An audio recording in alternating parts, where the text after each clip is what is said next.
Hello everyone guys, स्वागत है आपका इस चैनल पर। मैं हूं अब्दुल्ला और आप देख रहे हो द हेड मास्टर। और आज हम कवर करने वाले हैं मैकेनिकल प्रॉपर्टी ऑफ फ्लूइड, यानी कि फ्लूइड के हम पूरी मैकेनिकल प्रॉपर्टी के बारे में जानेंगे। इसकी तरह से एकदम पूरी अच्छी तरह से इसके बारे में हम जानेंगे। ये पूरा हैंड रिटन नोट है इस पूरी तरह से। इसके ऑलमोस्ट 3 से या 4 पार्ट्स आएंगे या 5 भी हो सकते हैं इसके आएंगे। और आप एक बार वीडियो देखोगे और इसके बाद आपको पूरा A to Z क्लियर हो जाएगा। और आपको चाहिए होगा तो नोट प्रोवाइड कर दिया जाएगा। ये पूरा A to Z hand written note है। बुक के अंदर अगर आप देखोगे तो उसके अंदर बहुत सारा जंबल करके दिया है, लेकिन इसके अंदर आपको बहुत आसानी के साथ समझ जाएगा, क्योंकि ये जो नोट है ये पूरा हैंड रिटन नोट है। हाथों से लिखा गया मतलब पूरा हैंड रिटन नोट है और आपको बहुत बेहतर तरीके से समझ में आ जाएगा। तो चलिए शुरू करते हैं mechanical property of fluid. Fluid की मैकेनिकल प्रॉपर्टी के बारे में हम जानने का है। तो पहले ये समझते हैं कि फ्लूइड होता क्या है। एक्चुअल में ये फ्लूइड जो है ये होता क्या है। फ्लूइड का मतलब वो चीज़ जो कि क्या कर सके, फ्लो कर सके। ऐसा सब्सटेंस दैट कैन फ्लो, जो ऐसा यूनिवर्स में ऐसा कोई भी सब्सटेंस हो, कोई भी चीज़ हो जो फ्लो कर सके, उसे हम फ्लूइड बोलेंगे। जैसे कि एग्जाम्पल के तौर पे एयर हो गया, गैसेस हो गए, वो क्या है, फ्लूइड है। वो क्या करते हैं, फ्लूइड फ्लो करते हैं। और तुम्हारा वाटर हो गया, वाटर भी फ्लो करता है, वो भी फ्लूइड आता है। ऐसे अगर आप रेत को देखोगे, रेत रेगिस्तान में जाकर के उसको उठा करके देखोगे तो देखोगे आप पहले ज़माने में, एशियन ज़माने में आप जा करके देखोगे तो वहाँ पे कैसा रेत घड़ी रहता था, तो वो भी कैसा एक तरह फ्लो भी करता था। उसके अंदर कैसा वो सेमी फ्लूइड था, देखा जाए तो पूरा फ्लूइड नहीं था। ऐसे आप कपड़े को देखोगे, कपड़े को हिलाओगे तो भी क्या करेगा, फ्लो करेगा। तो कोई भी ऐसा सब्सटेंस जो कि फ्लो करे, जिसके पास कैपेसिटी इतनी हो कि फ्लो कर सके, उसको हम क्या कहेंगे, फ्लूइड। और इसी फ्लूइड के मैकेनिकल प्रॉपर्टी के बारे में हम पढ़ेंगे।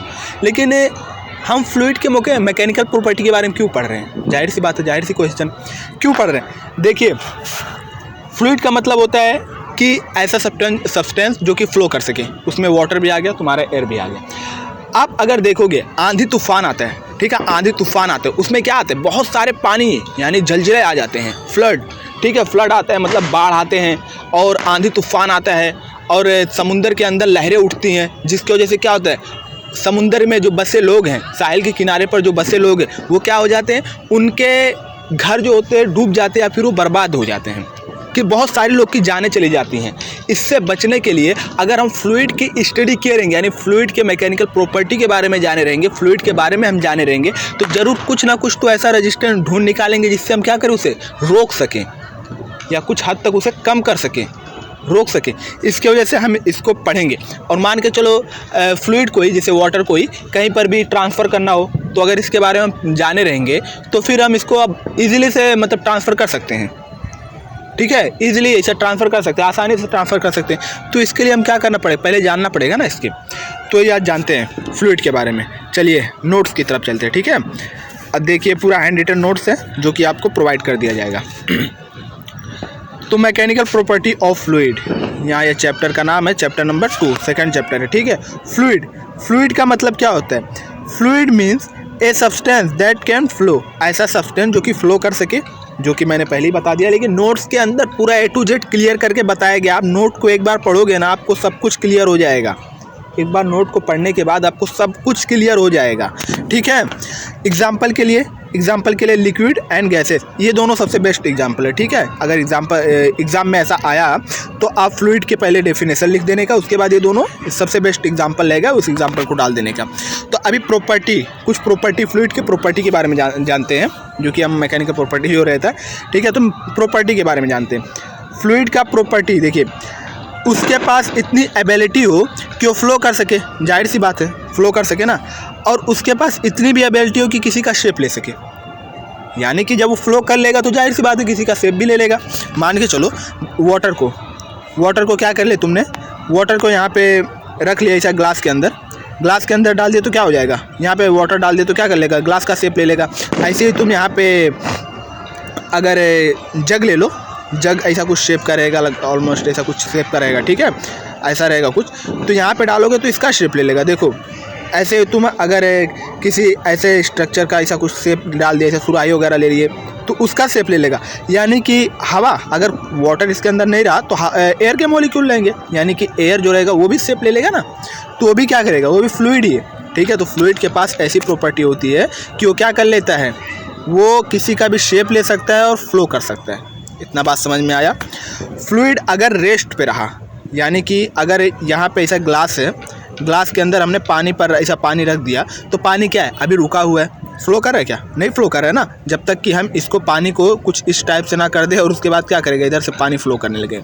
तो अभी क्या फ्लो नहीं कर रहा है ना, यानी कि जो फ्लूइड है, यानी ग्लास के अंदर जो पानी है, फ्लूइड हम डाल करके रखे हैं, वो भी मतलब रेस्ट पे है, रुका हुआ है, मोशन में नहीं है, तो उसे हम बोलेंगे हाइड्रोस्टैटिक फ्लूइड।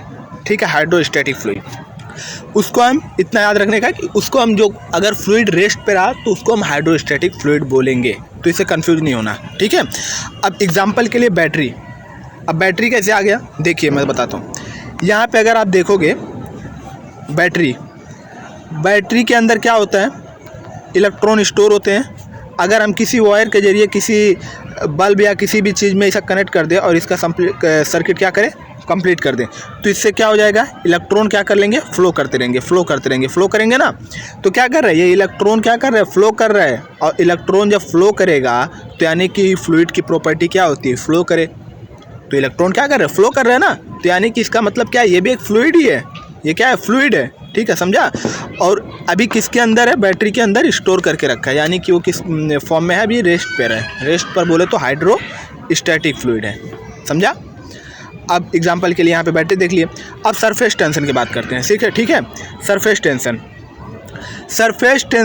ठीक है, सरफेस टेंशन वो होता है, देखिए अभी बहुत जगह आप सुने होंगे सरफेस टेंशन, या ऐसा सरफेस टेंशन देखा जाए, ये सरफेस टेंशन के कारण होता है, या इसके वजह से, यानी सरफेस टेंशन की वजह से उसके चारों बाजू में ऐसा तनाव होता है, मतलब ऐसे बहुत सारे सुनो होगे। हाँ, बहुत सारे ऐसे सुनो होगे। और ऐसा बूंद आता है तो सब गोला हो जाता है, क्यों हो जाता है, या फिर ऐसा तुम्हारे बुक के अंदर भी ऐसा क्वेश्चन पूछा गया है कि जो मच्छर रहता है, मच्छर वाटर पर क्यों ऐसा चल लेता है, मच्छर जो रहता है वाटर पर क्यों चल लेता है, एकदम हल्का होता है, डेंसिटी कम रहता है, ठीक है, लेकिन चल क्यों लेता है, उसका एक और रीज़न है। ठीक है, तो वो है सरफेस टेंशन। ठीक है, वो है सरफेस टेंशन। सरफेस टेंशन क्या होता है एक्चुअल में, ऐसा सा मतलब the study of fluid at rest due to external force. हाँ, अगर आप यहाँ पे देखो, यहाँ पे कोई फ्लूइड है, मान के चलो यहाँ पे फ्लूइड है, ठीक है, यहाँ पे ऐसा फ्लूइड है, तो अभी क्या होगा, ये मतलब ये ऐसा एटमॉस्फेरिक में है ना, फ्लूइड है, ये इसके चारों बाजू में क्या होगा, एयर होगा। अभी जैसे तुम बैठे हो तो तुम्हारे चारों बाजू में क्या है, एयर है, ऐसे ये वाटर का एक ड्रॉप है, तो इसके चारों बाजू में एयर होगा। तो ये एयर क्या करेगा, इसके ऊपर फोर्स एक्ट करेगा, यानी कि इसको बोलेंगे एटमॉस्फेरिक प्रेशर, समझा। एटमॉस्फेयर में जितना प्रेशर होता है 1 या 2 atm ऐसा रहता है, तो जितना मतलब प्रेशर रहता है उस पर क्या करता है, एक्ट करता है। तो जितना इस पर फोर्स एक्ट करेगा उतना क्या करेगा, ये ऐसा सिकुड़ जाएगा, और तो सिकुड़ने की वजह से क्या हो जाएगा, इसके चारों बाजू में एक सरफेस क्रिएट, मतलब एक लेयर क्रिएट हो जाता है। ठीक है, लेयर, उसको ही बोलते हैं सरफेस टेंशन। एटमॉस्फेरिक प्रेशर की वजह से जो इसके चारों बाजू में वो होता है, मतलब लेयर क्रिएट होता है, उसको सरफेस टेंशन बोलते हैं। और अगर यहीं पर अगर सूरज, सन रहा, ठीक है, सन का ऐसा हीट एनर्जी जो कि ऐसा निकल के आएगी, तो इस पर पड़ेगी, तो क्या करेगा, ये जो वाटर का मॉलिक्यूल रहेगा, वाटर का मॉलिक्यूल यहाँ पे समझ लो है, और यहाँ पे सन है। ठीक है, यहाँ पे सन है, और सन का जो रेज ऐसा निकल के आएगी, इस पर ऐसा पड़ेगी, यहाँ पे ऐसा पड़ेगी, तो इस पर पड़ेगी तो क्या करेगा, इसको वेपराइज कर देगा, या फिर उसको भाप बन करके उड़ाना चाहेगा।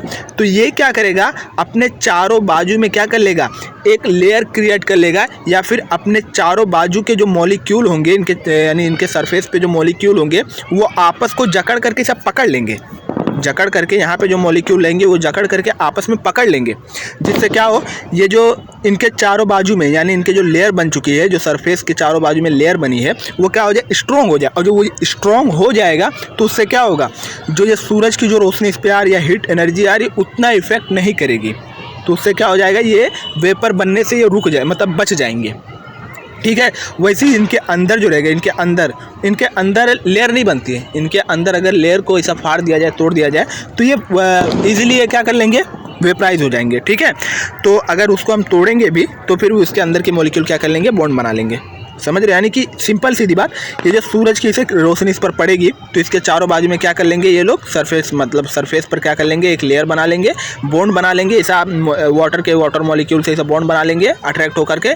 तो ये क्या हो जाएगा, इसके चारों बाजू जो बॉन्ड रहेगा वो स्ट्रॉन्ग हो जाएगा, जिसके वजह से ये वेपराइज नहीं होंगे या वेपर के मतलब फॉर्म में नहीं आएंगे।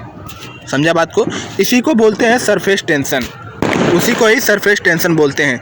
देखिए यहाँ पे लिखा भी है surface tension, the study of fluid at rest due to external force atmospheric pressure. ठीक है, यानी कि atmospheric pressure is called surface tension.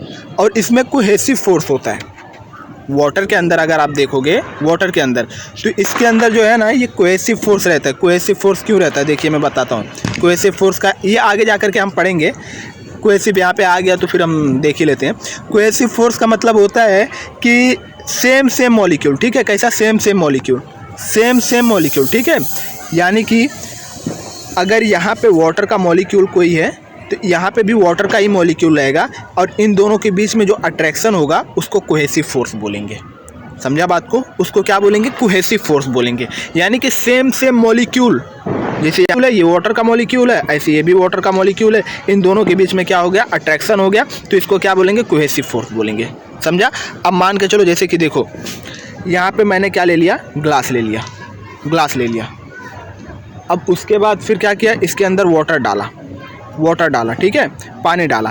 अब पानी डालने पर क्या हो जाएगा, ये जो ये है ये ग्लास का मॉलिक्यूल लेंगे, इसके अंदर एक्ट करेंगे, ये क्या रहेगा, ग्लास का मॉलिक्यूल, और इसमें जो रहेगा ये वाटर का मॉलिक्यूल रहेगा। देखिए मैं इसको एकदम जूम करके बनाता हूँ, यानी कि समझ लो ये वाटर का मतलब ग्लास का एक सरफेस है जो कि इधर एक मॉलिक्यूल है और इधर कैसा वाटर का मॉलिक्यूल है। तो आप यहाँ पे देखो ये छोटा सा ये, ठीक है, आप जो ये मतलब देखो तो ये क्या करेगा, ग्लास और वाटर के बीच का मॉलिक्यूल के बीच में अट्रैक्शन हो रहा है, यानी कि ग्लास का मॉलिक्यूल कुछ अलग होगा, ठीक है ना, वो ग्लास का मॉलिक्यूल है और ये क्या है, ये वाटर का मॉलिक्यूल है। तो इन दोनों के बीच का जो फोर्स होगा, जो अट्रैक्ट होगा, इंटरनल फोर्स जो होगा उसको बोलेंगे अधेसिव फोर्सेस, और वाटर यानी सेम मॉलिक्यूल को बोलेंगे कोहेसिव फोर्सेस, और अनलाइक मॉलिक्यूल के बीच का जो अट्रैक्शन होगा, इंटरनल फोर्स रहेगा, इंटरमॉलिक्यूलर फोर्स रहेगा, उसको बोलेंगे अधेसिव फोर्सेस। इतना बात समझ में आया? उसी वही लिख कर वही यहाँ पे लिखा है, ठीक है, ये जो है कोहेसिव फोर्सेस वही है। अब देखते हैं textual definition of surface tension. Textual definition मतलब यही है तुम्हारा, सेम टू सेम है, ठीक है। टेक्सचुअल डेफिनेशन मतलब ये कहने का है कि मैथमेटिक लैंग्वेज में जिसे हम अच्छे तरह से समझ सकें। तो द अमाउंट ऑफ फोर्स सन से या फिर एयर से कहीं से भी acting on surface per unit length is called surface tension. यानी कि जो सन से या एटमॉस्फेरिक प्रेशर जितना फोर्स क्या कर रहा है, एक्ट कर रहा है कहाँ पे, सरफेस पर, ठीक है, पर यूनिट लेंथ, ठीक है, अपॉन में रहेगा, लेंथ उसके अपॉन में रहेगा, ठीक है। तो जितना एक्ट कर रहा है तो उसी को ही सरफेस टेंशन बोलते हैं। तो यहाँ पे आप देख सकते हो, देखिए ये टी साइन जो रहता है वो टेंशन है, और जो एफ है, एफ यहाँ पे वो फोर्स है जो कि एक्ट कर रहा है, और जो एल है वो लेंथ है, ठीक है। यहाँ पे बात समझ में आया? फोर्स जो है वो तुम्हारा मतलब एक्ट कर रहा है, एटमॉस्फेरिक प्रेशर भी हो सकता है, सन से हो सकता है, कुछ भी। और ये जो लेंथ है, लेंथ यहाँ पे क्या है, देखिए अगर आप लेंथ ना, एक्चुअल जो टेंशन होता है ना, टेंशन, ठीक है, वो लेंथ के इन्वर्सली प्रोपोर्शनल रहता है। अगर लेंथ ज़्यादा रहा, वाटर का एरिया जो रहेगा उसका ज़्यादा अगर रहा, एरिया ज़्यादा रहा, तो क्या रहेगा, इसके चारों बाजू में जो टेंशन क्रिएट होगा वो कम होगा, ठीक है, वो कम होगा, टेंशन कम होगा। और अगर वही लेंथ कम रहा तो वो टेंशन क्या होगा, ज़्यादा होगा। एग्जांपल के लिए जैसे आप देखो, आपने यहाँ पे हैंड पंप ले लेते हो, ठीक है, एक हैंड पंप ले लो, ऐसे एक हैंड पंप ले लो यहाँ पे, हाँ यहाँ पे एक हैंड पंप ले लो, यहाँ से कोई बंदा ऐसा चला रहा है इस हैंड पंप को, ठीक है।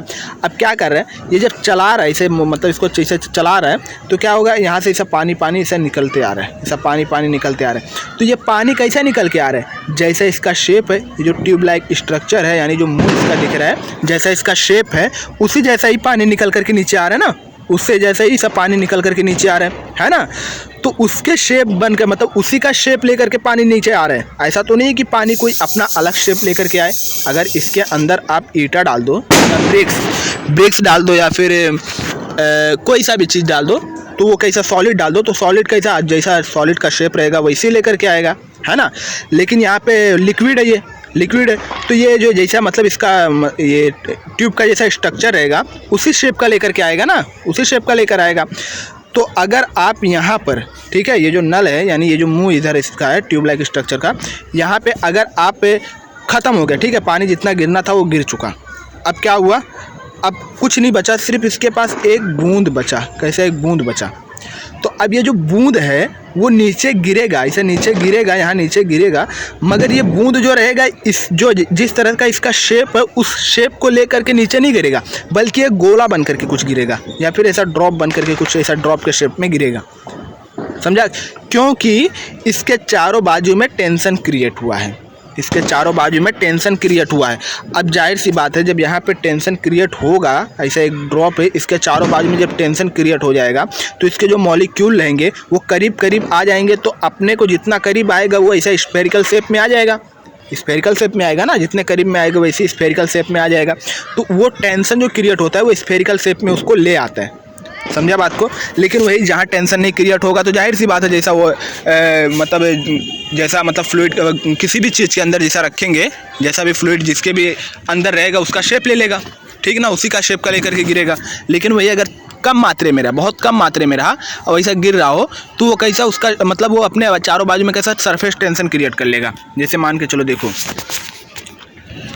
यहाँ पे आप ऐसा ग्लास ले लो, ग्लास ले लो, ठीक है, ग्लास ले लो ऐसा, तो ग्लास के अंदर ऐसा पानी भर दो तो ऐसा पूरा फुल पानी भर, तो ऐसा दिखेगा, देखो ऐसा ग्लास के अंदर ऐसा लगभग कुछ ऐसा पानी ऐसा लगेगा कि मतलब तुम्हारे ऊपर भी ऐसा पानी है मगर वो गिर नहीं रहा है, ऐसा नीचे ज़मीन पे गिर नहीं रहा है। वो एक्चुअल में क्या होता है, इसके चारों बाजू में क्या लेता है, टेंशन क्रिएट कर लेता है, जिसके वजह से क्या होता है वो नीचे नहीं गिरता है, ठीक है, वो नीचे नहीं गिरता है क्योंकि टेंशन हो जाता है तो इसका जो सरफेस पे जो लेयर होती है वो क्या हो जाती है, स्ट्रॉन्ग हो जाती है।